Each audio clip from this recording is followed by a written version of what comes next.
sent you for? Have that I warrant you will pay them all!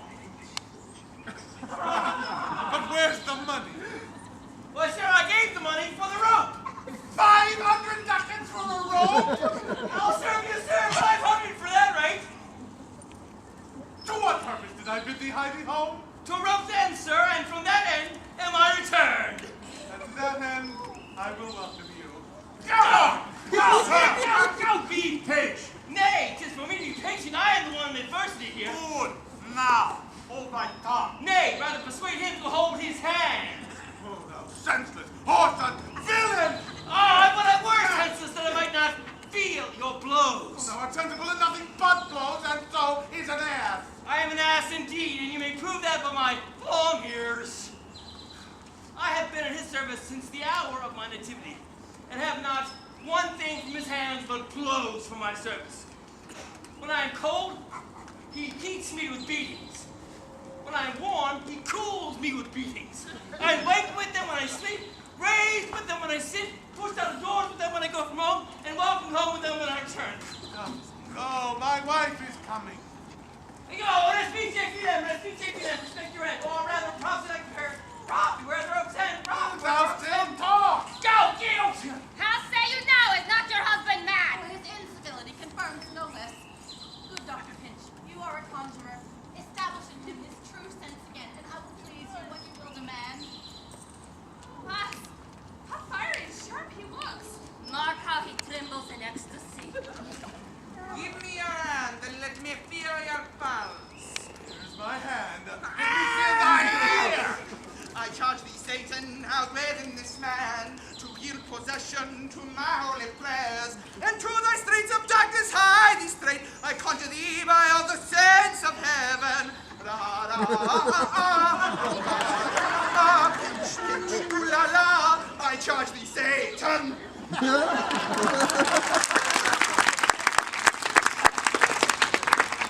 Peace, doting wizard. Peace, I am not mad. Oh, that thou wert not, you poor distressed soul. You minion, you!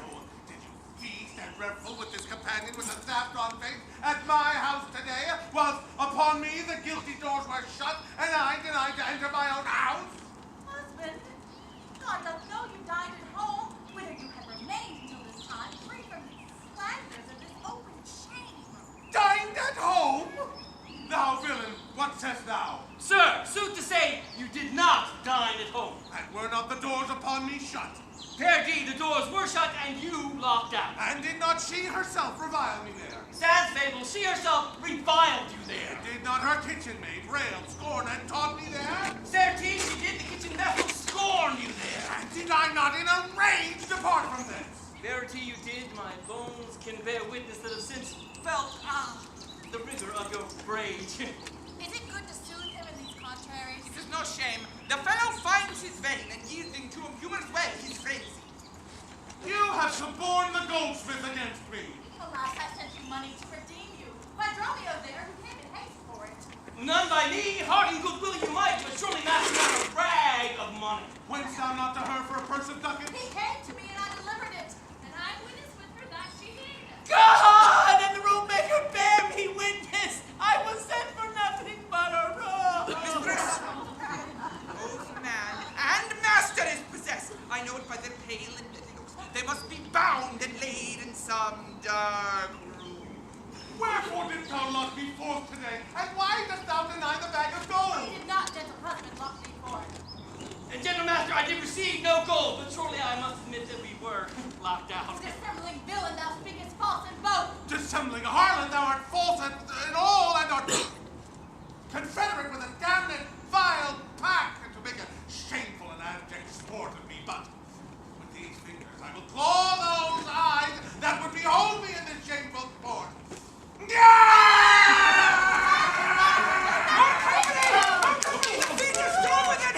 Oh, a virgin jailer!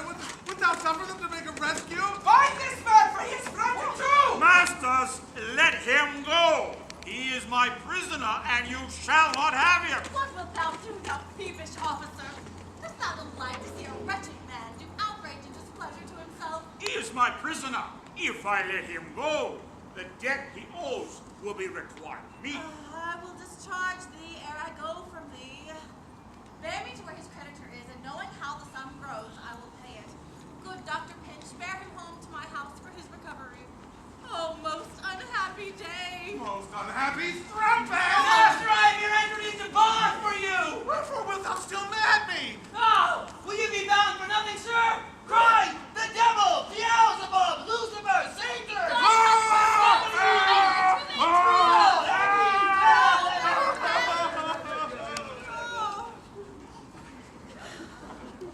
Say now, whose suit is he arrested at? One Angelo, a goldsmith. You know him. I know the man. How much is the sum? Hey, 500 ducats. Oh, how grows it due? Now, for chain your husband had here. He did bespeak a chain for me, but he had it not. When, as your husband, all enraged today, came to my house and took away my ring, the ring I saw on his finger just now! Straight after did I meet him with the chain. It may be so, but I did never see it. Come, officer, bring me to where the goldsmith is. I long to know the truth thereof at large.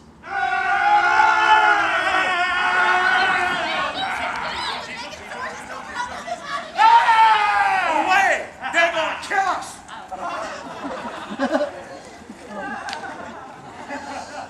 I see these witches are afraid of swords. She will your wife no rent from you. Come, away to the centaur. Fetch our stuff from thence. I long that we were safe and sound aboard. Faith, stay here this night. They will surely do us no harm. You saw. They speak us fair, give us gold. Methinks they are such a gentle nation that, well, but for that mountain of mad flesh that claims marriage of me, I could find it in my heart to stay here and turn witch. I would not stay tonight for all the town. Therefore, away. Get our stuff from thence. I am sorry, sir, if I've hindered you, but if I possessed, he had the chain of me, though most honestly he doth deny it. How is the man esteemed here in the city? A very reverend reputation, highly beloved, second to none that live in the city. Speak softly, yonder as I think he walks. 'Tis so! And that self-chain about his neck which he forswore monstrously to have. Draw near me, sir. I'll talk to him. Signor Antipholus! Yeah, I wonder much that you would put me to the shame and trouble, and not without some scandal to yourself. But what were circumstances, and also as so to deny this shame, which now you wear so openly? You know, besides the charge, the shame, the imprisonment, you have wronged this, my honest friend, who would have put to sea today but for staying on our controversy. Now this chain you had of me, do you deny it? I think it is. I never did deny it. Yeah, that you did. That you did, sir. And forswore it, too. Who heard me to deny it or forswear it? These ears of mine, thou knowest to hear. Fie on thee, wretch. 'Tis a pity thou livest to walk where any honest man resort. Thou art a villain to impeach me thus. And I'll prove mine honor and mine honesty Yeah. against thee presently if thou darest stand. I dare. And do defy thee as a villain! Hold! Hold! Hurt him not, for God's sake! He is mad! Some get within him, take his sword away. Find Dryo to him, brother. But my master, for God's sake! Take it out!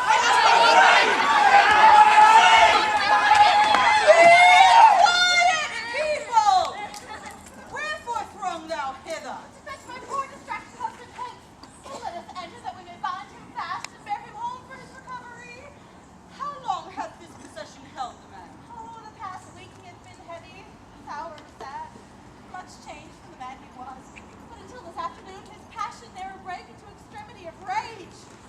Hath he not lost much wealth by wreck at sea? Buried some dear friend? Perhaps his eye hath strayed in affection to some unlawful love. Which of these sorrows is he subject to? To none of these except it be the last, namely some love that kept him off from home. For that you should have reprehended him. Oh, why, so I did. Aye, but not enough. It was the coffee of our conference. At bed he slept not for my urging it. At board he fed not for my urging it.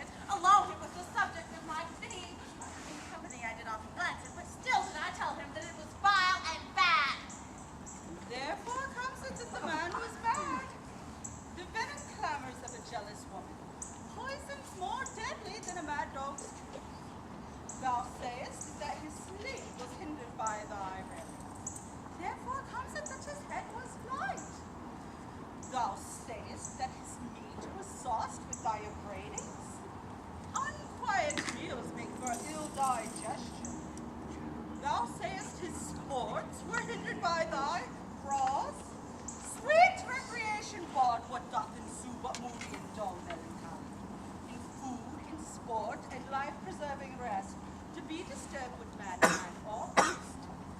Therefore, the consequences of thy jealous fits have scared thy husband from the use of wits. She never reprehended him but mildly when he demeaned himself rough-rude and wildly. Why bear you these rebukes and answer not? She did betray me to my own reproof. Good people, enter and lay hold on him. No, not a creature enters in my house. Then let your servants bring my husband forth. Neither. He sought this place for sanctuary, and I shall deliver him from your hands until I have brought him to his wits again. I will attend my husband, be his nurse, diet his sickness, for it is my office, and therefore let me have him home with me. Be patient and quiet. I shall not let him stir until I've used the approved means which I have, with wholesome syrups, drugs, and holy prayers. I shall make of him a formal mannequin. It is branch and parcel of mine order, a charitable duty of mine order. Therefore depart and leave him here with me. I will not hence and leave my husband here, and ill enough beseem your holiness to separate the husband and the wife. Be quiet and depart. Thou shalt not have him. Complain it to the Duke of that indignity. Come, go. I will fall prostrate at his feet and never rise until my tears and prayers have won his grace to come in person hither and take forth my husband from the abbess. By this I think the dial points at 5. Anon I'm sure the Duke himself in person comes this way. Upon what cause? See a reverend Syracusian merchant who went unluckily into the bank, and some laws and statutes of the town. Beheaded, publicly for the offense. Oh, see where they come. And kneels to the Duke before he passed the abbey. Yet once again proclaim it publicly. If any friend shall pay the sum for him, he shall not die. So much we tender him. Justice, most sacred Duke, against the abbess. She is a virtuous and a reverend lady. She did nothing wrong. Please your grace, my husband, Antipholus, this ill day and most outrageous fit of madness took him that desperately hurried through the streets, rushing into people's houses, doing rings, jewels, anything his rage to like. Once did I get him bound and sent home while sitting order for the wrong sandwich, and not I wondered by what sort of grace he burned for the house himself, each with iron kind of drawn sword, menacing and madly, but I was chasing away to raise the worries, we can't begin to find them, and then coming to the side of him, we pursued them, and here I was just against those who will not suffer twice about no breaking point that we've ever heard.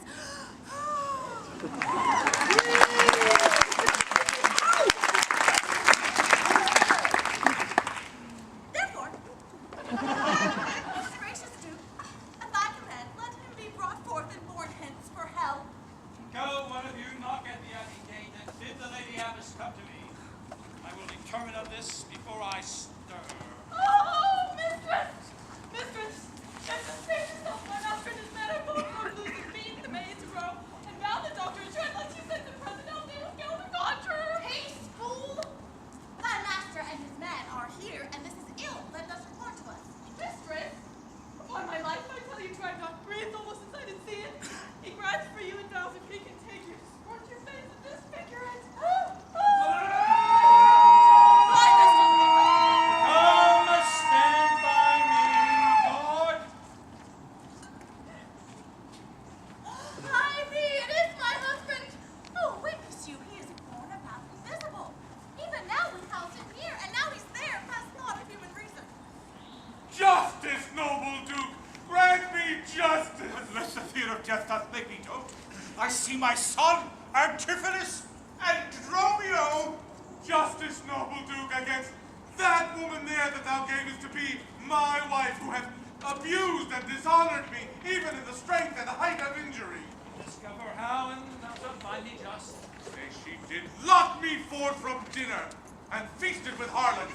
The grievous fault, same woman did thou so. No, my lord. Himself, me, and my sister today did dine together. Your man look on pain or sleep on night.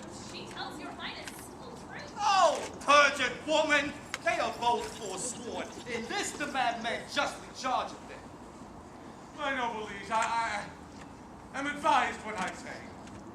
She did lock me forth today from dinner. This goldsmith could witness it were he not packed with her, for he was with me then. And then, leaving the dinner at the porpentine, I asked him to go and fetch the chain.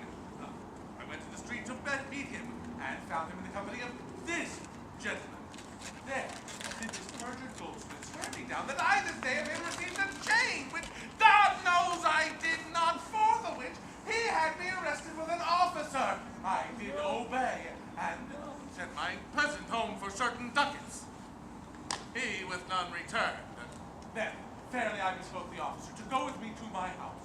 Along the way, we met my wife, her sister, and a rabble more, including one pinching, threadbare juggler, a pernicious slave who took on him as a conjurer, and taking my hand, feeling my pulse, and gazing into mine eyes, cried out that I was possessed. Then they fell upon me, and bound me, and bore me thence to a dark and dankish place at home, where, with my teeth, gnawing my bonds in thunder, I gained my freedom and ran hither to your grace, for whom I ask for redress for these deep shames and great indignities. Yeah, my lord, thus far I witnessed with him that he dined not at home, but was locked out. But had he such a chain of you or no? He had, and when he ran in there, these people saw the chain about his neck. Besides, I will be sworn. These ears of mine heard you confess you had the chain of him after you first forswore it on the mob. And thereupon I drew my sword upon thee, and then you fled into this abbey here, from whence I think you come by miracle. I have never been within these abbey walls. Never didst thou draw thy sword on me. I have never seen a chain, and you do me wrong to burden me withal. Why, what an intricate impeach is this? I think you all have drunk of Circe's cup. Mayor Halston, here he would have been. If he were mad, he would not think so coldly. You say he dined at home. The goldsmith here denies and saying, Sir, what say you? He dined with her there at the Turpentine! He did, and from my finger snatched that ring. My lord, I must confess that I did have this ring of her. Sawest thou him enter at the abbey here? As sure, my liege, as I do see your grace. Why, this is strange. Go call the abbess hither. You all unmated or stark mad. Most mighty Duke, vouchsafe me speak a word.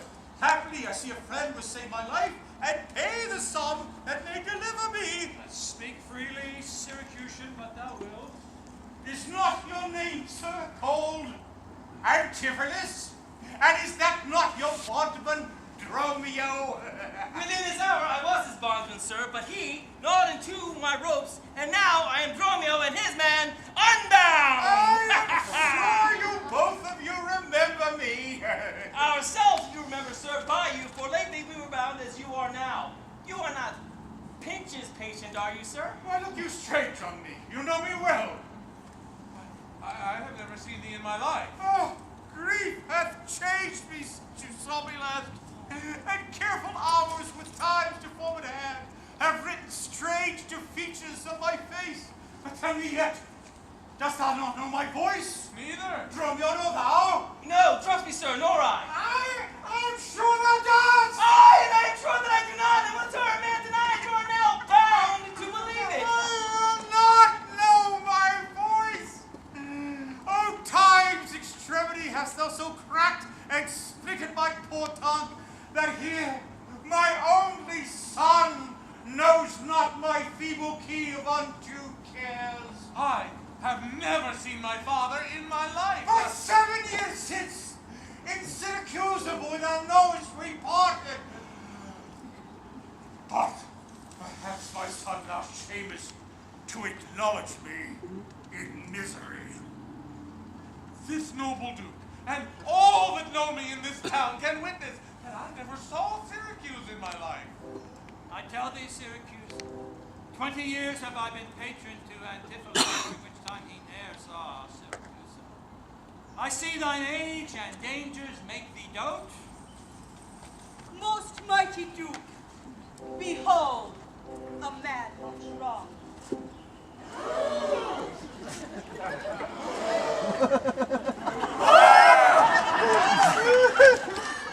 I see two husbands, or else my One of these men is genius to the other, and so are these. But which is the natural man and which the spirit who deciphers them? Hi, Sir Andromio! Command him away! I, Sir Andromio, I pray thee